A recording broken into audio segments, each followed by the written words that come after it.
Welcome, everybody, to the Gameology podcast. This episode is all about difficulty. My name is Matt. I'm here with Attila. Hello there. Now, we're talking about difficulty in games, and my first thoughts on difficulty is that games, for the most part, have gotten easier. They've gotten so easy over time that a game like Dark Souls comes out, or difficult roguelikes, and it becomes a phenomenon, and people are talking about it, and all of a sudden it becomes a little bit of a trend. You hear people complaining about certain games that say, the save system's broken in this, and it's like, no, it's just asking you to move along to the next point. So on this episode, we're going to be talking about the pros and the cons of difficulty and how we've seen it evolve. Now, Attila, how have you seen difficulty evolve over your time as a gamer?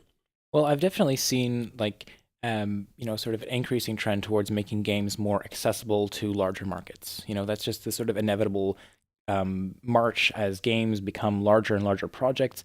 They just naturally have to appeal to more and more broad audiences to, remain solvent. So I think that there's definitely an increase in making games easier for the sake of that, keeping that broad appeal alive. Yeah, because difficulty can be a lockout. I mean, if I give you a book in Latin and you don't understand Latin, you're not going to be able to get very far. So if I give you a game that you can't progress past the first, second, third level, there's no way to automatically get through that. There are difficulty settings, but it comes to a point where the difficulty can stop people from experiencing it. Yeah, and I think like when a game like Dark Souls hits the market and it's like, oh my gosh, this game is so much fun and it's hard. And then that's just all everyone hears. And then it's like, oh, gotta make hard games. Hard games are great. And it's like, no, stop. Because there is like hard games done well, and then there is hard games that are just frustrating. And you walk a reasonably fine line in creating an experience that is either like frustrating. A lot of it just has to do with the way information is presented to the player. In my sort of day job, summer job kind of thing, I work with a lot of kids and teaching them how to make Lego robots, animations, and video games. And when they get through their game projects, they inevitably start making their own levels, and a lot of them will start creating like invisible blocks, or just like, here's a piece of grass, and if you touch it, it kills you. And that is exactly the sort of wrong kind of difficulty. You never want inconsistency, right? If a block is there, you need to inform the player that it's there somehow. If a block is going to kill you, you need to inform the player of that somehow. It's that sort of arbitrary, like, oh, you just fell through this platform because there was nothing there, or you touched this and it died. And like, here's another really irksome thing. Inconsistent results. Like when you perform a certain action and you give the exact same input and then a different outcome will occur. I know in a lot of like physics-based games that can happen because the physics engine just has so many randomized variables in it that even if you are making identical inputs, the way that the physics system shakes out just results in a different outcome. And it's that kind of unpredictability that can make a game really frustrating and not just difficult. Yeah, I think players are always willing to enter into a game much like you do into a movie, and you go, all right, tell me the rules of this universe. And then it's okay if in a movie or a game people can fly, but if then they can't fly at a certain moment, then it doesn't make any sense. I have an example. My girlfriend watched Return of the Jedi for the first time, and when Darth Vader threw the Emperor down into the shaft, she said, if he's magical, why can't he just fly? And she might have been a little confused, but like that example of it is, if I've seen that he can fly, I want to see that all the time, and now that has to be a consistent rule. And when it comes to being difficult, it's like a parent or a teacher. If they're difficult and stern but fair, that's a great thing. If they're a deranged lunatic abuser, well, that's not a great thing. No. And the thing with Dark Souls, Demon Souls, Bloodborne, they are difficult. And anyone that wants to put out an article be like, they're actually not that hard. That's an interesting opinion, and you can talk about it. But of course they are difficult. But they're very fair. And many times when you die in a Souls or a Born game, you see that animation wind up just like Punch-Out. It's basically Punch-Out in 3D where you're like, okay, I was just a little too slow. And it's about learning that element. And another thing they do to make it add a little more challenge is that there is the currency that you drop on a death. Because when we had arcade games, it was all about making the game hard because they wanted your money. They wanted you to put another quarter. When you had early NES games, there were lives to simulate the amount of quarters, and the games weren't that big. So you could get, if you're amazing at Contra, you can get through it in like an hour or two. But if you are terrible at it, you're going to have years of retrying that game. Now, they've gotten rid of lives and continues as we've gone along for the most part. So they've had to find a way to make that more interesting. In Bastion, a game I'm playing right now, you have a certain amount of attempts respawning back with the progress that you've made. If you run out of those attempts, you have to restart that level. So you've lost some progress, but you don't have to go all the way back to the beginning. And that is, I think, a good change. I think that in the case of like what you just brought up there in terms of like what how do you handle a player's loss condition?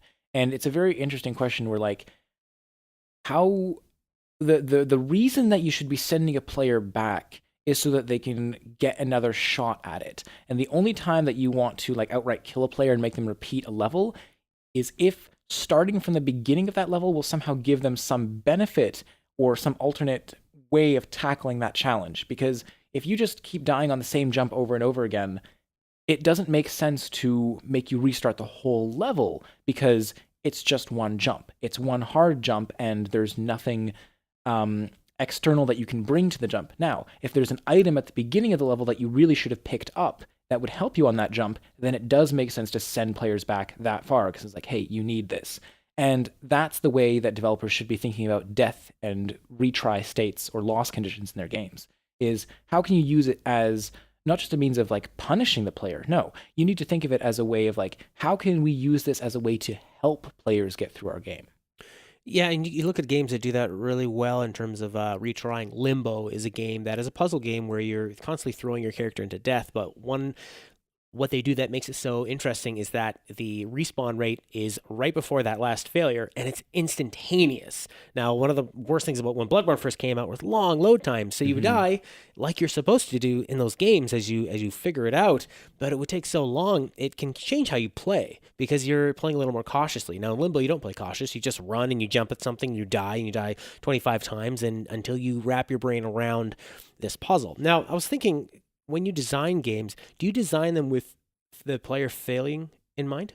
You have to consider how or when the player might have difficulty with a particular part of your experience. And you have to build in ways of allowing the player to sort of modify their own experience. And there are a couple different ways to do that, actually. I sort of categorize them as difficulty multipliers, difficulty modes, and the use of items. So shall we dive into the first one of those? Let's do it. Okay. So when we're talking about multipliers, this is a simple like math equation that you perform on if on normal difficulty you take X damage, on easy difficulty you take X divided by 2 damage, and on hard difficulty you take X times 2 damage. So that's why it's a multiplier, because it's literally like, depending on what difficulty level you are playing on, it is applying a multiplication or a division operation on some stat in the game.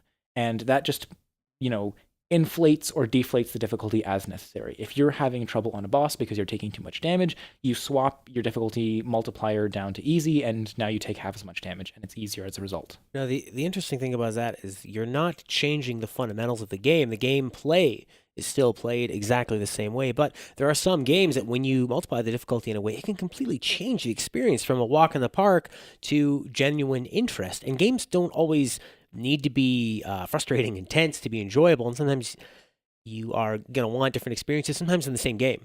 Deus Ex Human Revolution, one of my favorite games for the PS3 generation, the boss fights were so unbalanced that and were so different from the stealth mechanics that they were encouraging players to choose if they'd so desired, that you were all of a sudden confronted with this guy where machine gun was the only option. I put almost every boss fight on easy. And the main issue that you can actually encounter with using a multiplier in a game is that it presents a certain level of inconsistency. Like, let's say I play through an entire game on easy difficulty, and I have a reasonably good time of it, and then after I beat it on easy, I unlock normal. And I go back into that game, and there's an enemy that I killed in like 3 shots. And I put 3 bullets into him, like, okay, I'm going to start turning away to face the... Wait, he's not dead. And it leaves you with that sort of, like, you learn things incorrectly about the game. And I see that as a bit of a problem. That's why I find that there's a better way of tackling a the way that difficulty is modified in a game, and that's in difficulty modes. And this is at the very beginning of the game. You choose like easy, normal, hard. Then, rather than spawning an enemy that takes X plus 2 or X minus 2 number of hits, the game will spawn 2 enemies on a harder difficulty. So that way I know, okay, each of these guys still dies in 3 hits, but there's more of them. So now I need to make sure I take down this guy and then I take down this guy. And because there are more enemies, that naturally makes the game more difficult without just performing some sort of invisible, mathematical equation that the player doesn't really have an intuitive sense for. And that can make it exponentially more difficult. You look at a game, a lot of people complain about Dark Souls 2 because they felt like the game just threw a lot of enemies at you, and especially in boss battles where the entire point of the game is to dodge and then attack when you have the chance. But when you throw another enemy in there that is not based on a pattern, because you have maybe two programmable patterns that are always going to be the same, but if they're coming at you out of sync, you now have an unpredictable pattern that at times could be impossible to dodge. And I think that that's where a lot of people found like, well, this is just unfair because there's no way for me to learn this. And there are times when if you cannot avoid taking damage at all, and it wasn't just a failure of your own skill, I think that becomes a failure of the game design. It is, entirely. I definitely find that if you ever put the player into a circumstance where it is not a matter of their skill in the game, unless they have made choices that wound them up in that circumstance, sure, like that's about the only time where you can say like, okay, yeah, this is my fault. I went into this encounter unprepared. I went to this zone too early in the game. I don't have the equipment necessary to deal with this, whatever, that kind of thing. But as long as there was a choice to begin with, you could stem back. Yeah, exactly. And it's easy to create experiences that are too hard. On Zarnok Fortress, when I created these difficulty modes, when you're playing on different difficulties, I will remove hazards from the game. Like if you're playing on easy, I take certain laser turrets out, or I have certain laser turrets fire less often, so that you can still have the sense of predictability of, okay, if I get hit with that laser bolt, it's going to do 1 damage, but it doesn't shoot as often as it does on harder difficulty, so you can still kind of compute that. Although it does sort of start to fall down the multiplier issue of, well, I was predicting that this is going to fire once every second. Now it's firing once every second and a half, and that throws off my timing for something else. Yeah, that just changed that a little bit. There's, I was thinking about Bioshock, and the way they dealt with failure was that you came back with all of your health in the nearest Vita chamber. But the problem was that the enemies all had the same damage. So if you were coming up against a Big Daddy, one of the fearsome enemies in the game, and you died, he still stayed at, say, 75% health. And then you just ended up throwing yourself at him over and over and over again, like Suicide Bomber. And then at that point, it just becomes kind of like, well, now it's just a matter of time. There's zero skill. I could come out there and do 1 damage. It's inevitability. Yeah, and that can really take a lot of the fun out of it. However, I do see the point in that Bioshock it's a shame that it had to be a first-person shooter because it had a hell of a story, and it really didn't need to be a first-person shooter, but it worked out that way. At least maybe the third and second games could have changed from that. So I can see that it would be a shame for some people to miss out on the story and the big twist and everything that happens in that game. Because they just couldn't get past a certain Big Daddy. Yeah, and that's the reason that you want to give players these options to modify the difficulty in the game, is that you never know when somebody might just run up against a wall, something that is particularly challenging for that person. Just something about the way they learned or didn't learn a mechanic. It might not, it might be something that they should have learned, but for whatever reason they're stuck, and you want to give them some alternate means of progressing. I wanted to sort of touch back on one of the difficulties of having difficulty modes in a game, is that, as I mentioned, I remove certain hazards from the game. So you can't just hit pause and swap the difficulty out, because then, suddenly it spawns a hazard at your feet or something. Or if you're on a higher difficulty where there's a number of enemies that have spawned in, and then you switch down to a lower difficulty, which enemies do I despawn to compensate for the difference in difficulty? Right. So typically when you have that kind of difficulty mode in a game, it means you can't just hit start, switch the difficulty. It means you have to, at the very least, go back to like the main menu of the game and then change it. Or in the case of Zarnok Fortress, I have the difficulty locked from the start of the experience. And that's because Zarnok Fortress is no more than an hour and a half experience, or roughly 2 hours. It depends because it's an open world game. The amount of time it takes you to get through it can vary from play session to play session. So that's why I didn't figure it would be too much of an issue to have your difficulty locked in for a particular play session. Whereas with things like multipliers, you can always pop open your menu and just say, I want my shots to do twice as much damage, and I want enemy shots to do half as much damage to me. Like it's a very easy and immediate way of being able to say, like, this part of this firefight is too hard for me. Let's switch this down to easy, and then I'll switch it back up to normal right afterwards. I think because there are the variables are the people playing the game, and when you have millions of people playing a game at different skill levels, some people are good at different games. It can be. I think it's a necessity. You need to have these at least if you don't have an easy, medium, hard setting to get around that. If you had a way of like Bioshock, I mean, I just criticize it for the Vita Chamber, but at least if somebody has a problem with that enemy and they just can't defeat it on their own, it's this sort of foolproof way to get through, and it can be a bit of a letdown, but also getting stuck at something for a day or two, not many people have the patience for that. Some people do, some people really like it. If you look at the old point and click adventure games, a lot of them were such trial and error. They were just these slug fests of let's just try everything and throw it at it. But every once in a while you have those the nickel drop hits you, you go back to it, and it feels great. Even with Final Fantasy 13, not a great game, but I love the battle system in it. And there were some bosses that were so difficult, I had to give it a break, and it really felt like I was playing an older game where I'm like, oh my god, I need to actually like step away from this. This isn't like an older RPG where I can just go level up a bit more. There were actual almost puzzle elements in the combat where you find out the strategy. However, that can be a bit limiting, because it felt like, at least to me, there were a lot of battles in Final Fantasy 13 where there was only one way to get through it. And I think it is infinitely more rewarding if you can allow the player a couple different ways to be able to defeat a situation and get through it. Whereas if it's one puzzle, yeah, that works. But if it's all the time, especially for battle, I don't want this to seem too much like one solution. Yeah, I mean, in Zarnok Fortress, I would always try to offer the player alternate paths for, like, if this like way of traversing the level is too difficult, there's another slower way, which is also a possibility. And really, it sort of brings us to like the final way of modifying a game's difficulty is through the use of items. And it also sort of includes going to, like, this battle's too hard, let me go level up and come back. That idea of just sort of like level grinding to just physically make your character's avatar stronger to sort of brute force your way through a particular problem.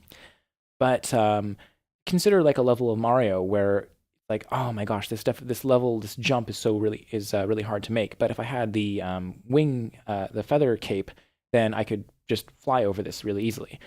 So that ability to like go to another level, get an item that you need, come back to the level, and then use it where necessary.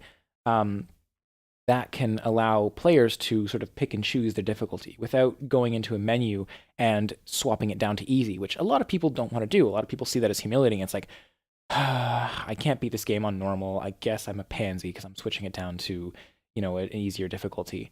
But it's like, oh, I was, I had the intuition to like go to this other level, and I went on a quest to get this item that I needed to like bring it here and use it at this time. And it doesn't feel like a defeat. It feels like you're being resourceful. In the Mega Man games, you have like your emergency energy tanks where like you've taken a bunch of damage, you hit pause, and between one frame and the next in the game, you're back up to full health. Heck, even the rush powers that you would get in certain games, Mega Man would call his like trusty Cane and Robot dog, and it would afford you with like a platform that you can jump onto that'll lift you up a bit, or a platform that'll carry you into the distance. And these are just like, adding a platform to a platform game that gives you an in-between spot from one jump to another makes that makes that challenge easier. And it's just it's an interesting approach to allowing the player to call in and use essentially an item or ability to make specific parts of the game easier, but they do put an energy system on it, so you can't just use it indefinitely.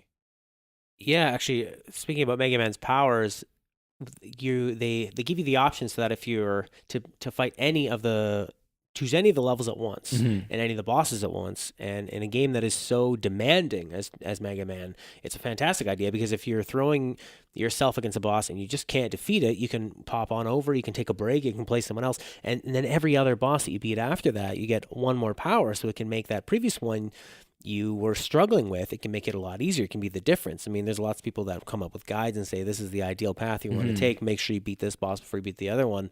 But it does give you a lot of creative freedom, because you could use any one of those other boss powers and see how that works against that certain boss. And it just, the freedom of it, the problem solving, and letting you feel like you had a lot more to do with making this easier. It's not just that Mega Man he's not necessarily just doing more damage. It's the way he's attacking and the way that he's moving. Your attack pattern, your item, your whatever, the nature of the weapon that you're using is more effective against certain enemies than other kinds. And in some of the Mega Man games, they take that to a ridiculous extreme, where I think you could get like one particular item that just completely neuters a given boss in some of the later games. Like it completely and utterly destroys them. And one of the main problems with having a choice in Mega Man, or like in Link Between Worlds, when you get to the Dark World, is like suddenly every one of those stages has to essentially be the same level of difficulty. Like when you first get into Mega Man, you can choose any single one of those Robot Masters to tackle, and that means that you never have the sense of like starting the game on a relatively slow, like gently sloping difficulty curve, and then like building it up over time. Each one of those stages it should be roughly the same difficulty as every other stage, because otherwise it's not really a choice.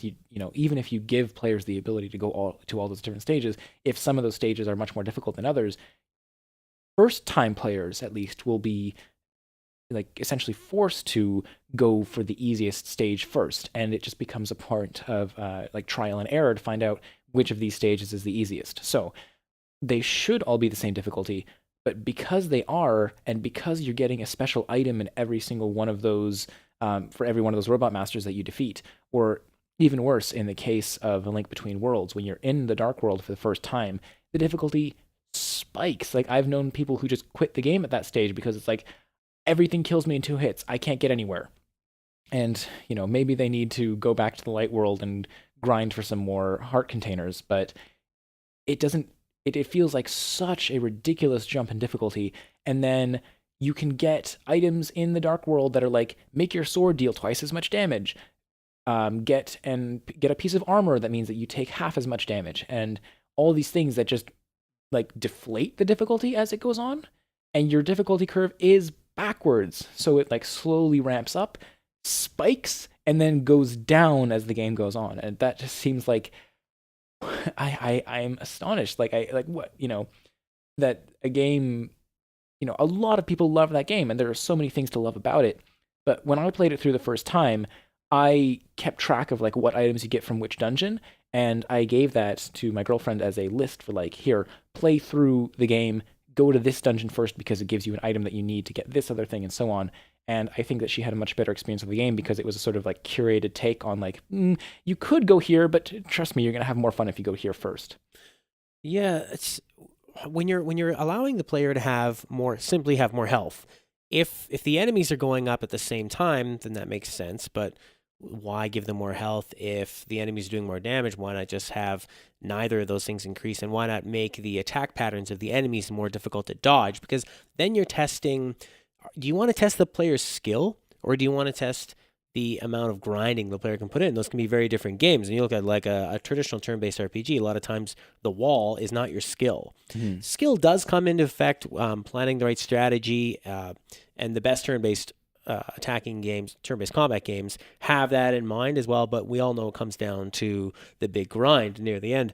Now, having, it's interesting in that. So if you're just allowing for more mistakes if you give more health. Yeah. And that's a reward, but like you say, it just makes it easier.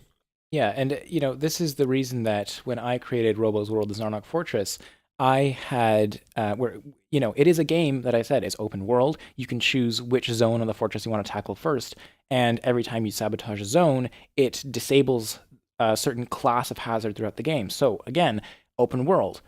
Every time you do something, it makes the rest of the game easier. How do I compensate for that?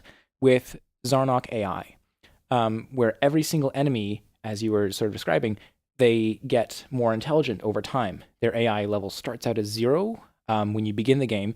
You go through the whole like incursion ship, which is the tutorial area in the game, and then when the player gets to the fortress, I reset it back to 0 again. And that means that you have a sort of enemies at their easiest, environment at its hardest. And then as you go through and you sabotage all those different environments, you disable certain hazards, but the enemies get so intelligent that they are just like wrecking you at every turn. And that sort of compensates and makes the difficulty curve go in the right direction. And there are another number of other like risk reward mechanics that sort of give the player benefit to not necessarily sabotaging a zone right away. And really, even the final part of the game, you practically need to sabotage every zone at once to tackle it for you to even have a chance. But if the player is at any point having too much difficulty dealing with the enemies in the game, I have another mechanic called the digital environment, which serves as a fast travel system around the fortress, but it also, like, while you are moving through the digital environment, you have the opportunity to play like a little Pac-Man minigame where you eat up the bits of data that represent the enemy's AI and make them, bring them back down to 0 and make them easier to fight. So your sort of ideal path through the fortress is sabotage one place, hop into the digital environment, reduce their AI. Sabotage another zone, hop back into the digital environment, reduce their AI, and so on until you get to the final part of the game, and then you stand the sort of best chance of tackling the fortress core and defeating them once and for all. Yeah, and when you're into the digital environment, you have it's one hit kill. Yes, yes. So you have this increased risk, but you got a lot more of a reward because your avatar in the actual physical world, you can travel a great distance, and that's really what it needs to be. You need to have that risk reward. It needs to be tough but fair. You need to tell people like, well, you can roll the dice on it. You're going to have more reward, but it's your fault if you pick up the dice. One game I really tried to get into last year, everybody was talking about it, Batman Arkham Knight. Mm-hmm. I grabbed. The game was beautiful. I really enjoyed how Batman soared around the city. I didn't really like the car. But then I got into the combat, and while the combat looks great, and it's animated, it's done in a way that is animated really nicely. And if you've never played it before, it's basically you spam an attack button quite a bit, and then it's all timing based counters, like rhythm based. Yeah, right? Very rhythm based. So you're attacking. You're waiting for a timing indicator to come up, and then you have to hit that within a certain amount of time, a very small amount of time, and then Batman will continue on. And it looks cool. It looks like a choreographed fight scene in a film. But the problem I had with it was that there wasn't a punishment for not hitting the. I could be wrong. I might be thinking about Mad Max. But in any case, if you ever have it in a system where you don't need to look at the screen, and it was either in Batman or Mad Max, where I could hit both buttons. I was hitting attack, and the counter, and I didn't even look, and it was fine. And you just got through it. And it's the second that happens, it's like, okay, I figured it out, and I feel smart for figuring it out, but that killed the entire game for me. I thought, I'm done with this, and then it became too much of like bringing a car around, but that really has nothing to do with difficulty. Yeah, I mean, so many, like, difficulty is what is going to like make or break a given player's experience in a game. And when you have like a more linear experience, it's relatively easier to craft that the difficulty curve, because you don't just want like a straight up curve. You don't want a like linear line all throughout your experience. You want something that's very gentle at the beginning, as I mentioned earlier, and then you want it to sort of bring it to a local maximum where it's like a boss encounter or something, and that presents a particular level of challenge, and the player is given some reward, and you let them feel powerful for a little bit, because that just feels good to like have some enemies that you can kind of coast through for just a little while, and then it starts to pick up again, because you let the player feel powerful. You let them sort of fulfill that fantasy, that desire to like have strength, and then you sort of reel things back in and say like, okay, let's ramp the challenge back up again. So you end up with this kind of like oscillating curve that's like slowly ramping upwards, and then you hit sort of like the end of your experience where you can start to like bring that curve in, make it much steeper as things go on in the game, but never hitting that wall, right? Or at least giving players tools or like items that they can redeem to like get around that wall. Just because you never want to present a challenge that's just insurmountable or that the player sees as insurmountable in the game. You want players to finish your games. You want them to have a fulfilling experience. And yeah, it's they with every single game you need to really look at how your difficulty curve maps across your game's sort of key beats and story experiences, and you'll ultimately end up with a much more satisfying experience for the player, something that is not too difficult, not too easy, but just right. Well, I hope this podcast episode wasn't too difficult to get through, but was slightly challenging enough to keep you interested. You can find this video version of the show on the 90s Kid YouTube channel. You can search for it on iTunes, the audio version. It's called GAMEOLOgy, or your podcatching software. You can find me on Twitter at GameThinkTalk. And if you got some time and you want to leave a review or rating for us on iTunes, it really helps us out. And Taylor, where can they find you? You can follow me on Twitter at BluishGreenPro, or check out my website at bluishgreenproductions.com, where you can find all the games that I've made, as well as my extended thoughts on every single episode that we discuss. Bye for now.